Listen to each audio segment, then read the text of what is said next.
Baleshwar modern public school पक्षर पालित है मातृ दिवस। बालेश्वर अग्रणी शिक्षानुष्ठान मॉडर्न पब्लिक स्कूल पक्षर मातृ दिवस विद्यालय मेघडंबूर स्थित कैंपस रे पालित हो जाइछि। विशिष्ट स्त्री और प्रसूति विभाग विशेषज्ञ डाक्टर मधुमाला गिरी एथिरे मुख्य अतिथि भाव जोगदे मनीष जीवन में मार भूमिका संपर्क में आलोचना करथिले। तेबे माँ पई गोटे दिन नहीं प्रत्येक दिन हेबा उचित बोली से मत देइथिले। संसार रे प्रत्येक व्यक्ति जीवन में सफलता केवल माँ पई उत्सर्गीकृत हेबा आवश्यक। तेबे सांप्रतिक समाज रे पिलामानक सामग्रिक विकास रे आधुनिकतार चाकचक्य प्रभावित न होई माँ माने मध्य संवेदनशील हेबा उचित बोली डाक्टर गिरी मत देइथिले। तो मदर्स डे सेलिब्रेट मदर्स मान को कोन सेलिब्रेशन दरकार ना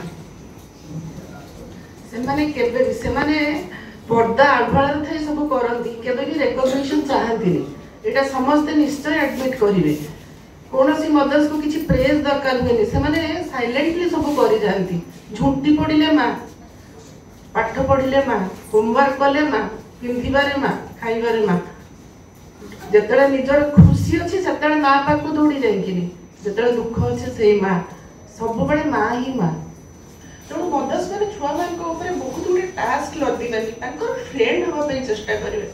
मुझे मो लाइफ में कर टिकी निखी डिटेल्स मु टीवी देखी माँ को कह मु व्हाट्सएप देखी मत यहाँ भल लगे माँ को कह माँ सबकि निजे सैक्रिफाइस करके छुआ मान निजक डेडिकेट कर दिए कि रेस्ट्रिक्शन भितर भी रखा हम ना कि तुम छुआर सब कथा मानि नब छुआर सब कथा शुण एज ए फ्रेंड दरकार पड़े गोटे कटकणा रखिब। तो ये भाया चाइल्ड और माँ रिलेशनशिप एमती गढ़ी उठिब। आगामी भविष्य छुआ मैंने प्रेसराइज ओभर प्रेसराइज डिप्रेस्ड होती माँ ही एकमात्र मनटा बुझीपार। जदि माँ केवल रेस्ट्रिक्शन पढ़ पढ़ पढ़ पढ़ एत सब माने टास्क लदिदेव ताले छुआ मैंने फ्रेंड बोली भावे। तेणु छुआ मान मानसिकता भितर से पावरटा केवल माँ को ही भगवान नहीं। So you have to explore your power कि छुआ मान को केमती मनीष करा माँ माँ हूँ प्रेमर उत्स त्यागर उत्स एवं समस्त को बुझीपार। गोटे माँ तार हजबैंड को भी बुझीपार, तार शाशु शशुर को भी बुझीपार, तार छुआ को भी बुझीपार। से कैपेसिटी भगवान ताको देइछंती। विद्यालय परिचालना कमिटर साधारण संपादक शशिभूषण मिश्र एथिरे जोगदे माँ ही प्रत्येक जीवन प्रथम गुरु बोली कहिथिले। माँ को आशीर्वाद ही समस्त सफलतार शीर्ष रे पहुंची पारंती बोली श्री मिश्र कहिथिले। मो हिसाब रे मो कहबा बोले याटू कोनसी बड़ दिन नाही मदर्स डे उठो कोनसी दिन होबा कथा नुहे। एटा सबुटु बड़ दिन मदर्स डे। आपण समस्त ग्रेट मॉम नंबर 1 मॉम जो भाई मॉम कहबी समझते आप माने मदर मो को विशेष कहबी आप मान बहुत बहुत अशेष धन्यवाद जे आप माने आज एतिकी कम समय रो नोटिस रे आछंती। And also I thanks to our team जे माने ऑर्गेनाइज करतंती एते सुंदर आउ टिके मते भलो मात्रा रे आछंती because we have 3000 mothers because we have 3000 and above students so we have 3000 mothers but आउ पाखे से कैपेसिटी भी नहीं जे अपन हम अकोमोडेट कर परबी। तो हमें गुटे तरह खुशी अछु किंतु आसिले भल लागता और next time we will say again how better we can organise जदि दिन त्रुटि रहिथिबो तो क्षमा करिवे। At the first time we are organising. विद्यालय अध्यक्षा प्रज्ञा पारमिता पृष्टि एथिरे अध्यक्षता सह स्वागत भाषण और अतिथि परिचय प्रदान करथिले। उपाध्यक्ष रंजन कुमार नायक एथिरे वक्तव्य प्रदान सहित मातृ दिवस पालनर आभिमुख्य संपर्क रे आलोचना करथिले। Privilege to honor the mothers.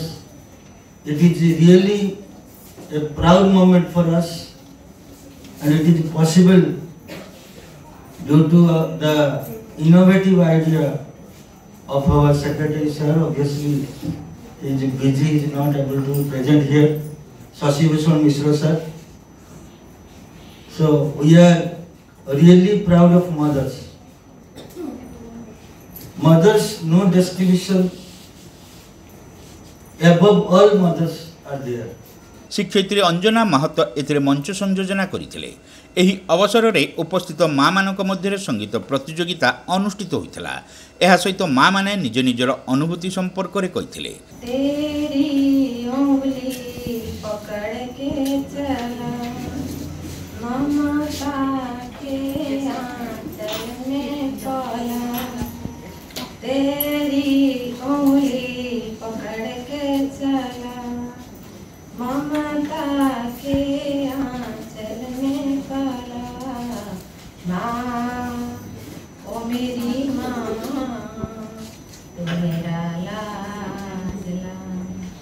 माँ ओ मेरी माँ मैं तेरा लाडला मने पड़े রবিরায় কবিতায় তোমাকে একদিন কত করে ডেকেছি আজ রবিরায় ডেকে বলো আমাকে তোমাকে কোথায় যেন দেখেছি माई तेरी चुनरिया लहराई जग से हारा नहीं मैं खुद से हारा हुआ एक दिन चमको तेरा सितारा हुआ। अन्यतम उपाध्यक्ष रवींद्र कुमार नायक शेष में समस्त को धन्यवाद देते। विद्यालयर शिक्षक बनोज परिड़ा नेतृत्व में समस्त शिक्षक शिक्षयित्री और कर्मचारी माने उपस्थित रही दिवस पालन समस्त कार्य परिचालना करते। विद्यालय बंद थिबा सत्वे बहु छात्र छात्री और सेमानक माँ माने कार्यक्रम में उपस्थित थिले।